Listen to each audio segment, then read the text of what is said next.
Hello, my name's Adrian Goldberg and welcome to Byline Radio, or if you're listening on Catch Up, to the Byline Times podcast. The Byline Times, it's what the papers don't say, what radio doesn't report and what telly doesn't tell you. This time is the North being let down by levelling up. Levelling up is, of course, one of the government's key aspirations, and both contenders for the Tory leadership, and thus the keys to 10 Downing Street, have doubled down on their commitment to ensure that the north of England, the Midlands and other areas outside of London and the South East get their fair share of government goodies. But research published by the IPPR North think tank suggests the gap in public spending between the capital and the north has actually increased.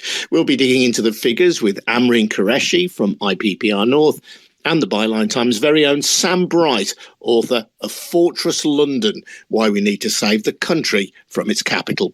Before then, though, just a reminder that Byline Radio and the Byline Times podcast are funded by subscribers to the Byline Times, our wonderful monthly newspaper, edited by Hardeep Matharu. No one tells us what to say.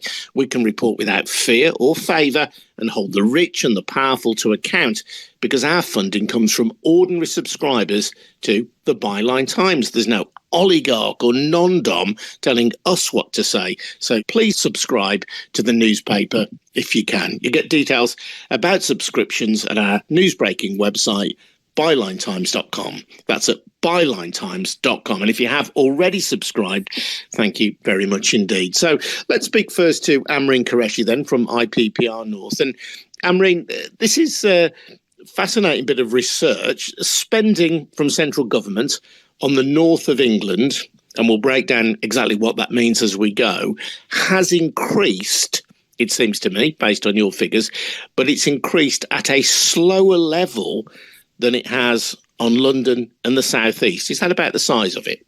Yeah, so our research has shown that public spending is actually lower in the north than in other parts of England, and it's actually grown less since 2019 than other parts of the country. But if you look at places like London, it's seen the highest public spending per person and the highest increase in spending throughout the levelling up agenda.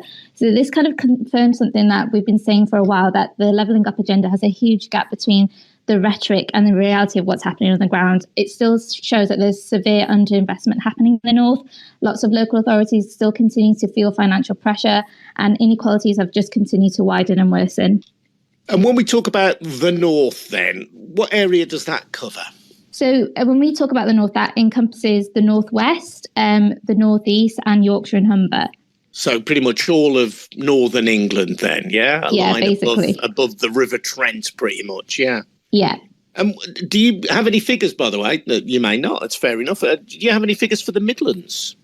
So our analysis looks at it's regional analysis, but we've focused on the inequalities that we're seeing in the north in particular. So it's pretty stark in the sense that when we look at spending, it's lower than England's wide average. So in the north, it's £16,000, 223 pence per person, whereas across England, it's £16,000, 309 pence per person. So that's 17% versus 20%. So it's clearly showing that any attempts to reduce regional divides haven't really worked. And 3 years ago this week, Boris Johnson, when he was elected, he stood on the steps of Downing Street and promised to level up the country. And public spending has increased across England, which was a necessity, but we're still seeing severe underinvestment in the north. We're still seeing inequalities, and a lot of that is to do with a lot of power and wealth that's being hoarded in places like London and the Greater South East. Yeah, I'm looking at some of the details of your research here. The lowest per person public spending in England was in Yorkshire and Humber, just 15.5 grand per person. And the lowest percentage increase was in the northeast of England, which saw a 16% increase. So again, you're covering a pretty broad geographical area, but within this group of conurbations that we call the north, it isn't, let's say, Manchester in particular that's faring badly. Leeds, let's say, and Hull are faring pretty badly. Newcastle and Sunderland are faring pretty badly as well. And these are kind of flagship blue wall areas where the Conservatives have successfully turned old Labour voting constituencies, in many cases into Conservative voting constituencies. Yes, definitely. The picture across the north is not. You can't compare the north as like one homogenous blob. There's definitely pockets of deprivation in parts of northeast. There's other parts of the north that are doing particularly well. And there's a lot of people in the north that voted for the government 3 years ago in the hopes that their areas would get leveled up, and clearly that's not happened. And we have tracked a lot of the promises that have been made under the levelling up agenda in the past few years, and we've seen that a lot of the promises have been watered down or they have been broken. So we know that we're going to have a new Prime Minister in the next few weeks, and it's really important that levelling up is at the top of their agenda in particular, because it's really important for people living in the north to make sure that they feel like opportunities can be unlocked for them. And it's really important for the Prime Minister to make sure that they can future-proof the economy in the north, especially if they hope to serve longer than their recent predecessors. Yeah, and when we talk about public spending, is this money given to local councils, or have you got a broader measure of public spending than that? So public spending is basically housing, policing, schools and other local government services. So what we have seen is that that a lot of local authorities in the north are still dealing with severe underinvestment. And we know that a lot of local authorities in the north continue to feel the impacts of austerity, nearly 11 years on. And that issue still hasn't really been fixed. And what we really need to see is ambitious investment in local authorities in the north to make sure that they can provide for communities in the north. Yeah. One other important qualification to observe around the research is that obviously this starts at a time of COVID, 2019, and you've done calculations factoring in COVID support and also without COVID support, as it were. So you've both added in and removed the levels of COVID support. Does that make any difference to the kind of gaps that we're talking about? Yeah, so even with whether it's with COVID support or without COVID support, we're still seeing a lot of stark underinvestment in the north. And what COVID really did expose was that the inequalities that people face in the north actually just widened and worsened. They were just more exposed and they were made more vulnerable as a result of COVID. So even despite a lot of the COVID support that was provided and a lot of investment, a lot of support given on health, it actually didn't make much of a difference. We still continue to see that a lot of parts of the north haven't really been levelled up. In fact, they've been levelled down in many ways. Yeah, I think the figures start at 2019 and they go to 2021, which is the last year for which data is available. I'm just looking at your research here showing that if you take out COVID, the increase in the north of England per person between 2019 and 2021 was just 2%. The increase in London of public spending per person was 8%. I mean, it's a staggering increase. I want to bring in Sam Bright here because Sam's brilliant recent book, Fortress London, addresses many of these issues. And I suppose this, Sam, puts a lot of meat on the bones, underlining, I suppose, what you found for your book, that for all the rhetoric, the North and virtually every other area outside of London and the South East within the UK has historically fallen behind, and this gap continues to grow despite the slogans. Yeah, exactly. It very much chimes with what we've seen in recent years and recent decades. I think one of the great conundrums here is the fact that the government had promised to sort of rewrite the rule book. There's basically a Treasury rule book that governs where the government should spend its money, particularly where infrastructure is concerned. And that's been orientated towards London for many years because you can get more bang for your buck in the capital because more people are using your services. You're generating higher productivity gains in London than elsewhere. And Rishi Sunak, one of the contenders in the leadership contest, promised a few years ago to rewrite this rule book. And yet, as this research has shown, we're still seeing, that base level of public spending really orientated towards London still.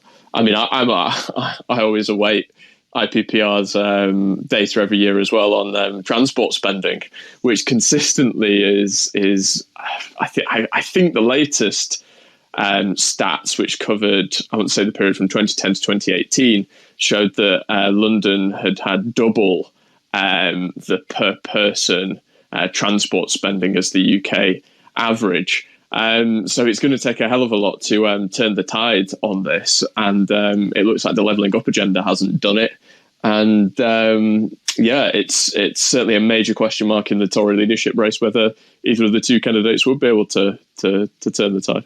Yeah, well, you mentioned Rishi Sunak having pledged to rip up the Treasury rule book. I'm pretty sure that Liz Truss said, and it was a kind of throwaway line in the debate, but she said that she would rewrite the Treasury rule book to ensure that the North and the Midlands got a fairer share of government cash. And it's kind of one of these calculations, isn't it, based on if we invest, I don't know, £100 of public money, how much will that then be worth 10 years down the line, if you can measure that? But of course, the more money that goes in to pump prime London, the more private investment that is likely to attract. So the momentum that London and the South East then get from that public investment snowballs. So unless you make a conscious decision to say, OK, we are going to invest in the north of England, we are going to invest in the Midlands, we are going to invest in Scotland or Northern Ireland or Wales, unless you make that conscious decision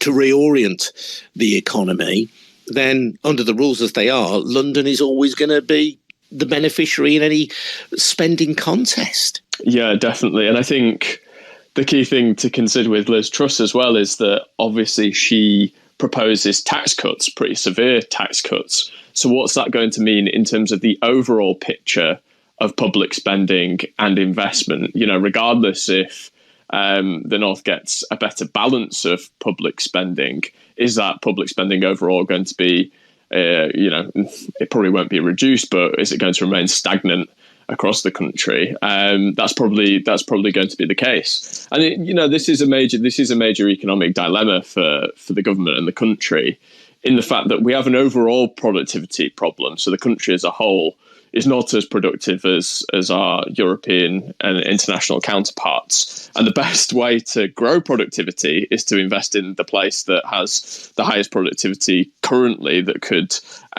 really pull ahead and increase overall productivity in the country. And that's inner London.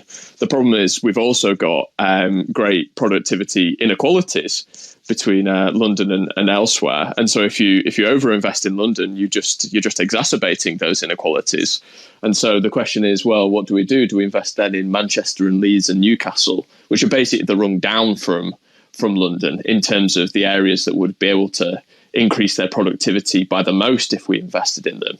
But then that creates gaps in other ways between those bigger cities of the north and the small post-industrial towns, like you say, many of which are in the so-called red wall that voted for the Conservatives at the last election because they felt marginalised. And so the largest amount of public investment that would probably produce the fewest overall productivity gains would be those smaller towns in the north and the Midlands and the rural seaside towns. And so the government's got to really balance those two things, those two competing forces, wanting to increase overall productivity, but also plug this massive productivity gap that we have between cities and particularly London and elsewhere.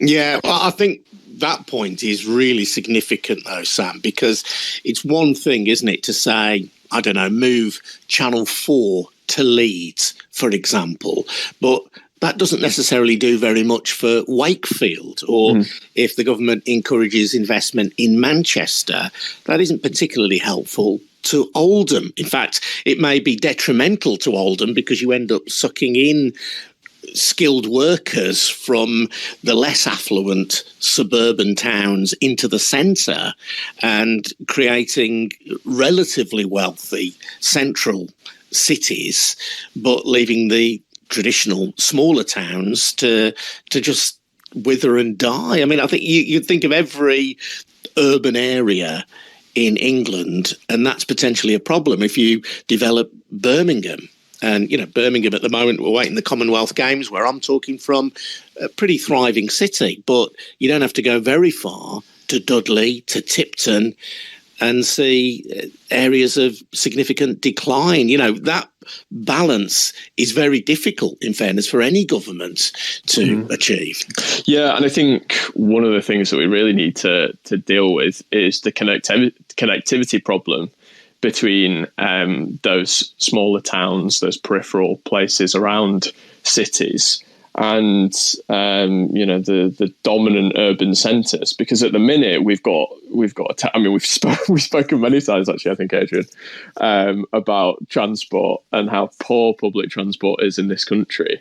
And I think fixing that problem would allow for a greater transfer of human and material capital between the urban centres and smaller towns that would hopefully help to lift all boats. And I think there's another big factor here, in that we see a brain drain every year from the north, and particularly from smaller towns to urban centres, and in particular down to London.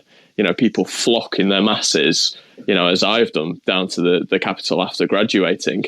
And we need to create a system in which people stay closer to home. So those high productivity workers, the sort of people who will go to work for law firms and in professional services, remain closer to home. And I think even if that means people moving to urban centres that are closer to them, even if they do move out of their small town home, I think that's a benefit compared to the current state of affairs, which is the mass exodus of thousands of graduates every year down to London, which creates a massive problem for the capital in itself, in that it really puts the booster rockets behind rental prices. As we've seen over the past couple of years, the London housing market is on fire. And it was already a furnace to begin with. So I think that sort of change, stopping the brain drain, would help London to a certain extent as well as the rest of the country. Amreen, does IPPR North have any solutions to this, or is it simply about encouraging government to honour its pledges and at least equalise, if not unbalance, spending the other way towards the north, in favour of the north? Yeah, and I just want to touch on a few things that have been said. So, in terms of our economic system, and I think it's important to note that there is a lot of power and wealth that is currently being hoarded in London. And when we're talking about European comparisons, our analysis has shown that for every pound that is paid in tax across the country, 96 pence is going to Whitehall.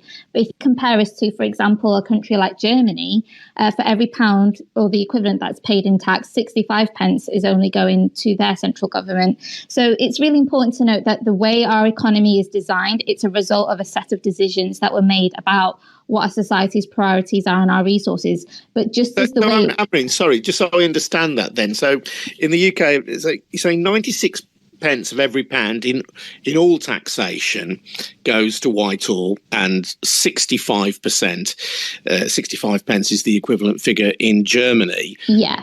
So that suggests that in Germany there is much greater devolution of spending, essentially. The money that you pay in all kinds of taxes is much more likely to be spent in Germany through some kind of local democracy compared to the UK.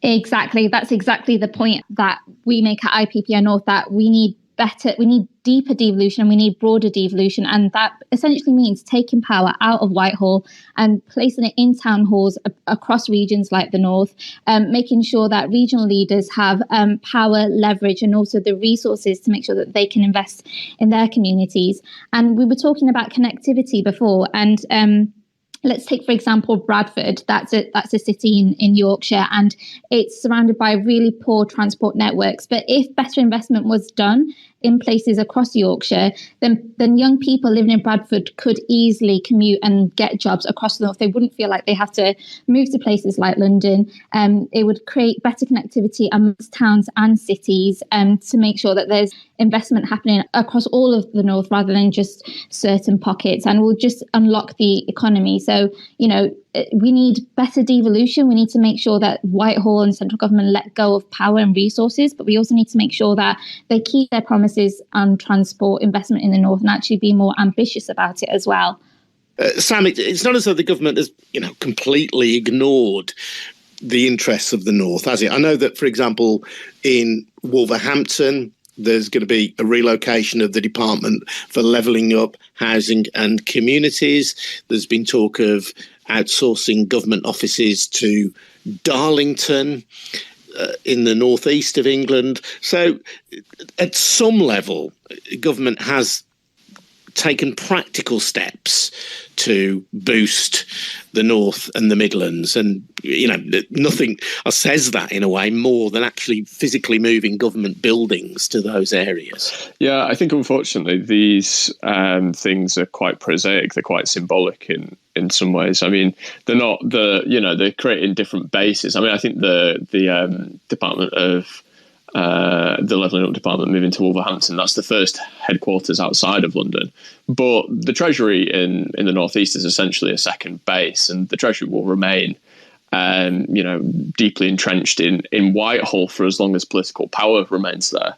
I mean, it's another thing that I've mentioned to you in the past, Adrian. One of my more radical suggestions, if slightly unachievable, would be to move Parliament out of London, because that's the only way that we're going to get government departments, moving to different parts of the country. Aside from, as Amreen says, some actual genuine devolution to powerful regional institutions. Yeah, although these can be a catalyst, can't they? I think in Darlington, for example, there are about 130 Treasury staff working there at the moment. The intention by 2025 is that there should be 300 Treasury staff. Now, I recognise that isn't anywhere near the full complement of Treasury staff, and the power will still be invested in Whitehall.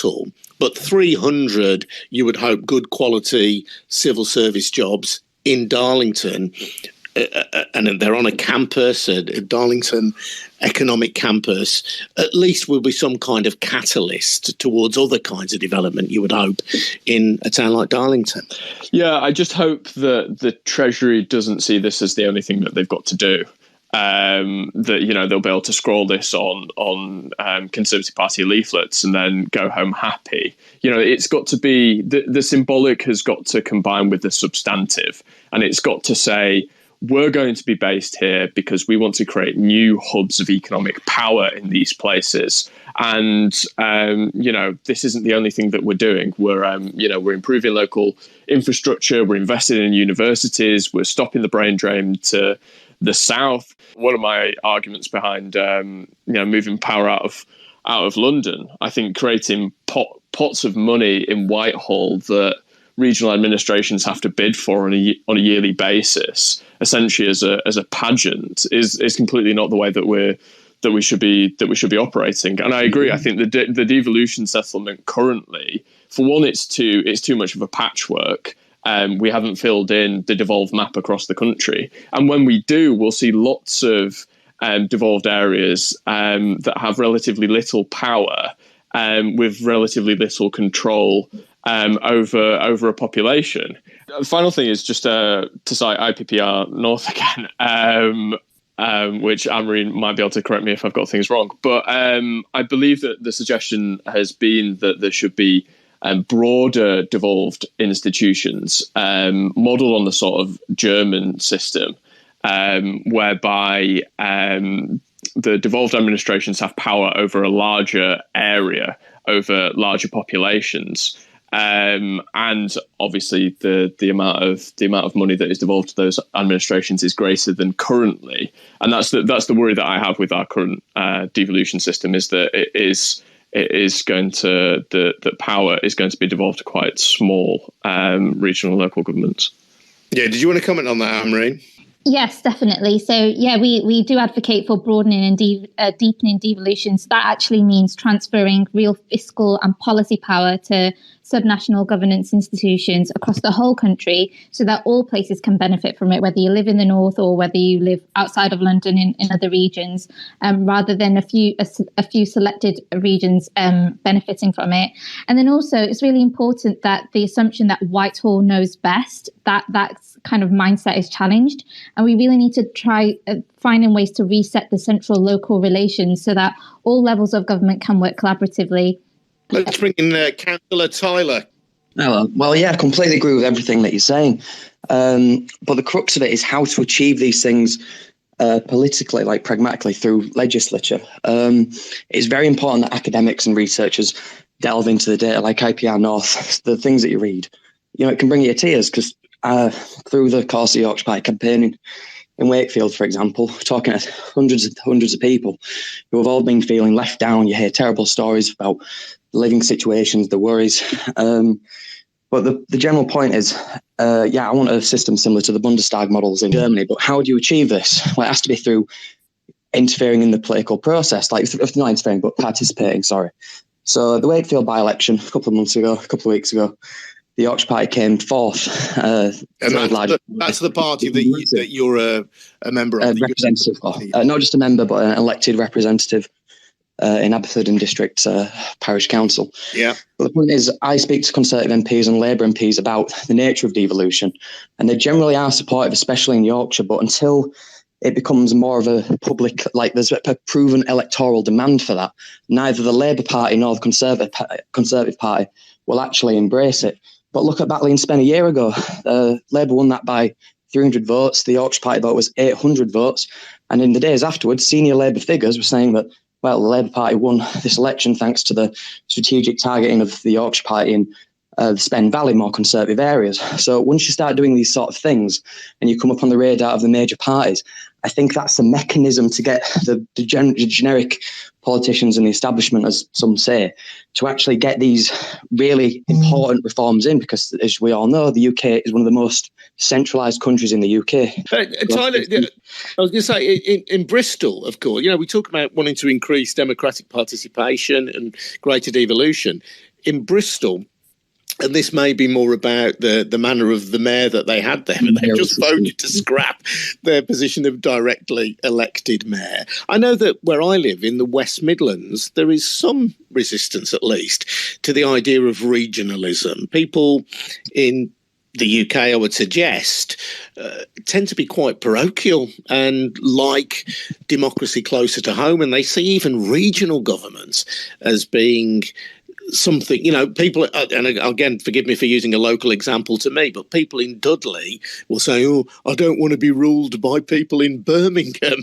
And I think that is a particular issue in the UK, I've got to say. By the way, I support the idea of regional government, but I think it's a form of regional government that I think is what you're getting at, because a lot of people, like as you say, exactly in Bristol, they're against the mayoral system. If I speak to people canvassing or to my own constituents for like the GP campaign that I'm running, sometimes I try and engage them about the West Yorkshire mayor, Tracy Brabin. There's pros and cons, but I think the idea of mayorals are pretty good as being like a hub for economic regeneration. But the problem is some people, and I agree with this, they're hodgepodge and the powers that they have are very limited. So if you start talking to the electorate about, this is devolution, you point to mayors, well, they'll think, well, nothing's really changed for me or mine or my family or my area. Why should I care about this devolved mayor? But then because they're thinking like that, I think that can be sort of weaponized by bad political actors to then make people against the entire idea of devolution or regionalism. And obviously there's different, everyone's proud of the county, but different counties are prouder in different ways.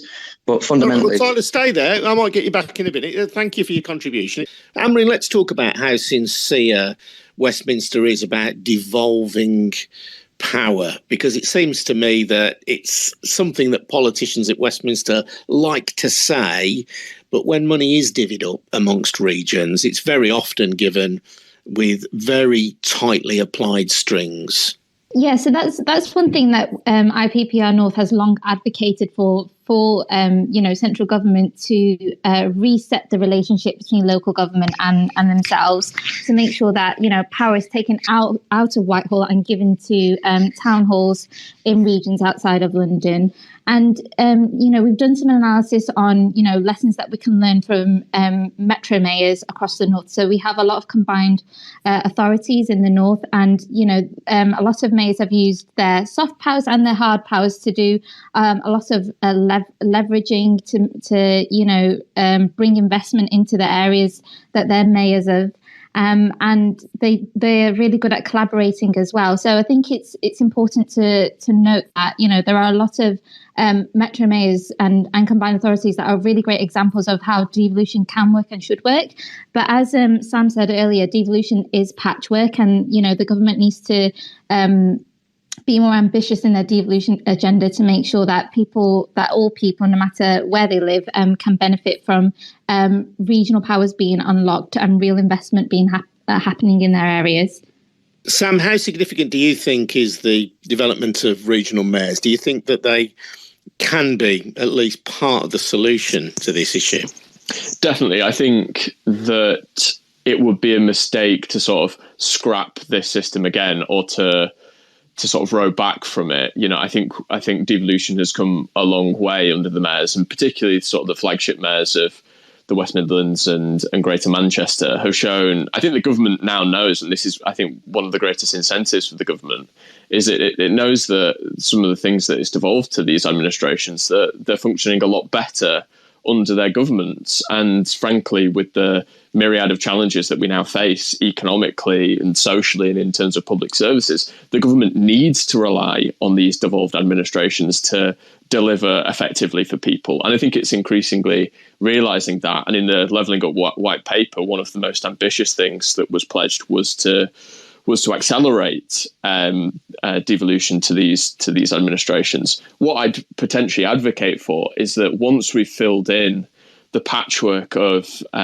devolved administrations under the current mayoral framework, that we then think about how we can apply these mayors into broader regional structures. So perhaps to have an Assembly of the North, Midlands Assembly, a South West Assembly, and a South East Assembly, where all the mayors can combine, and as Amreen says, can work collaboratively to fix problems, not just in terms of their local areas, which many of which may be quite small, but can work on a broader basis to fix big problems on a broader regional basis. And that's particularly the case when you look at transport.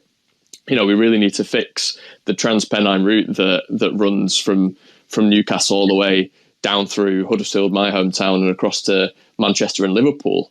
And that's not going to be fixed by the Greater Manchester Mayor.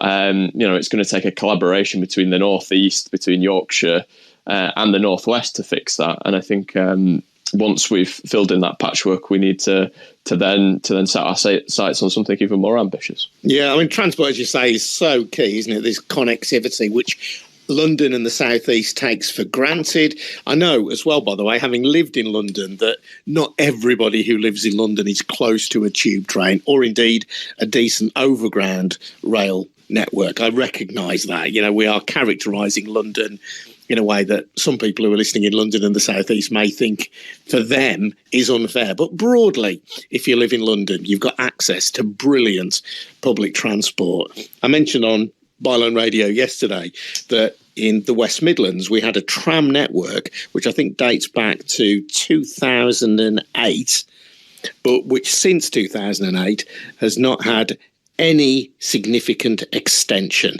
and it's just been added to by about a mile recently from one part of Birmingham city centre to another.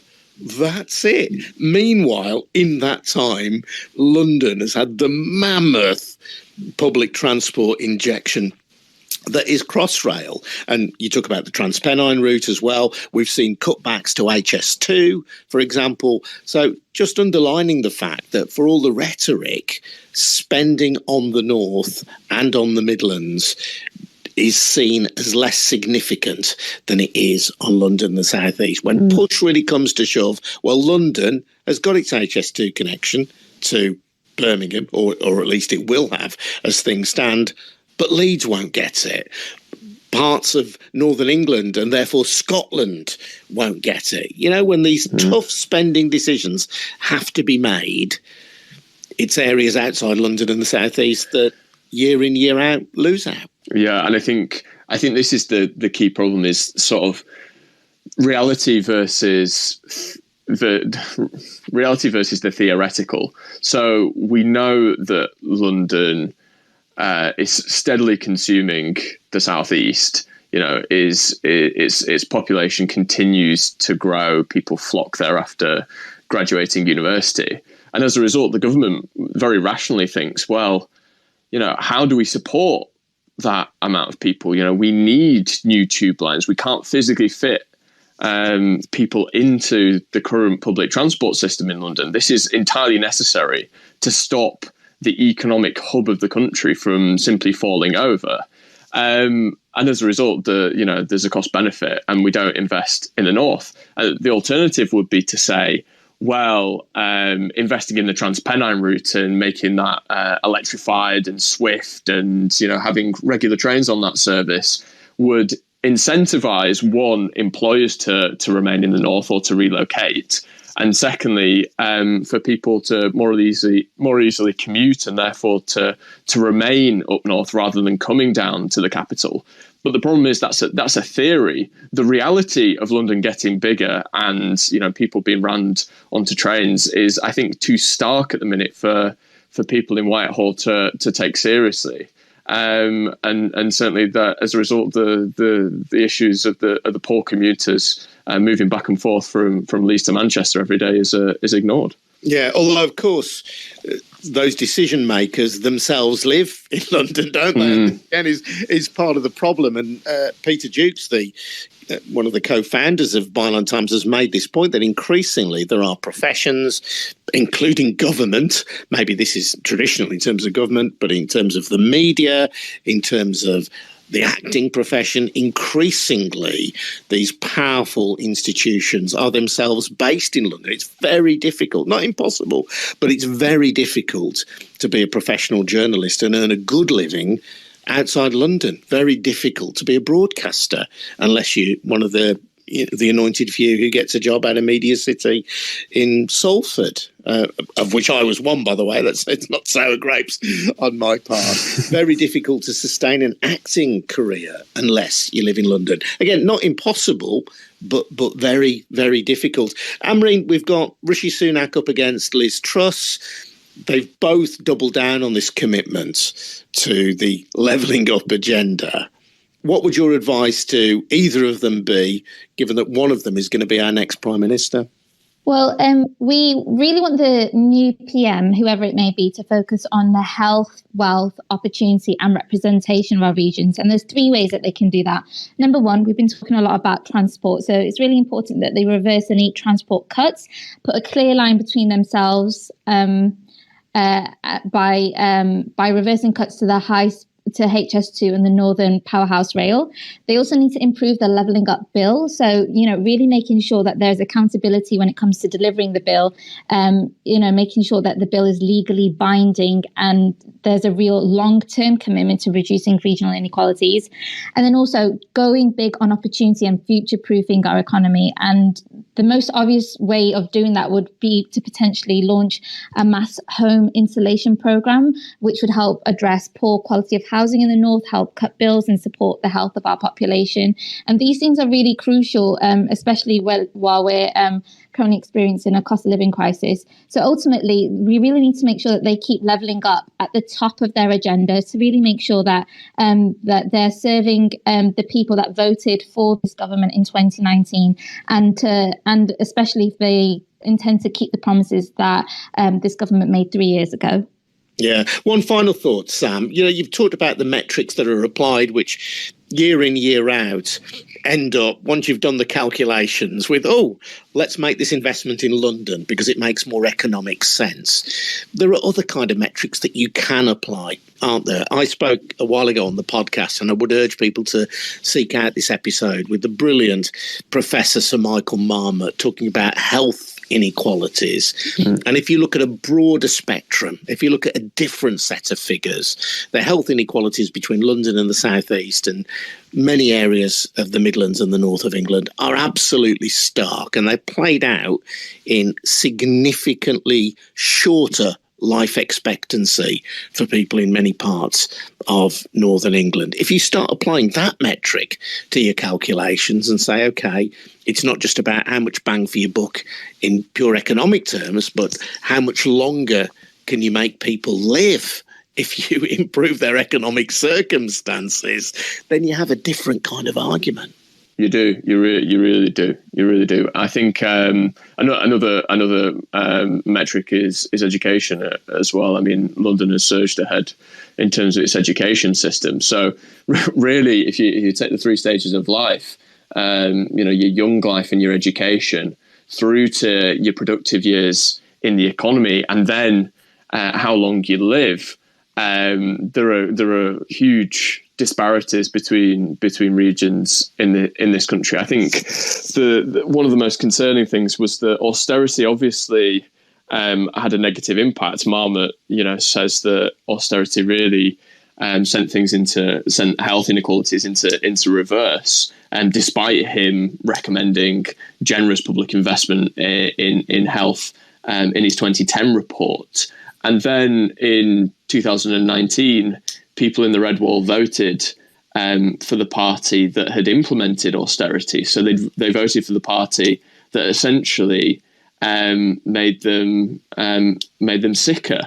And so politically, it will be very interesting to see how this materialises at the next election. And fundamentally, there's got to be a realisation, and this applies to the left. This is much the left's responsibility as the right's, to make sure that people are aware of the choices facing them, and what they can expect in terms of their well-being and their life chances if they vote for the particular parties. Sam, thanks very much indeed for your time. That's Sam Bright, the author of Fortress London, Why We Need to Save the Country from Its Capital. We've also heard from Amreen Qureshi. Thanks very much indeed, Amreen. Nice to speak to you. Amreen Qureshi from IPPR North, detailing their latest research as well. If you head to their website, you'll see it all broken down for you. I'm Adrian Goldberg. This has been the Byline Times podcast, or if you're listening live, Byline Radio, all funded by subscriptions to the Byline Times. You can find out how to subscribe at bylinetimes.com. That's at bylinetimes.com. And don't forget as well, Fridays, Saturday night, Byline TV, available on YouTube. I'm Adrian Goldberg. Thanks very much indeed for listening. I'll see you next time. Cheers now. Bye-bye.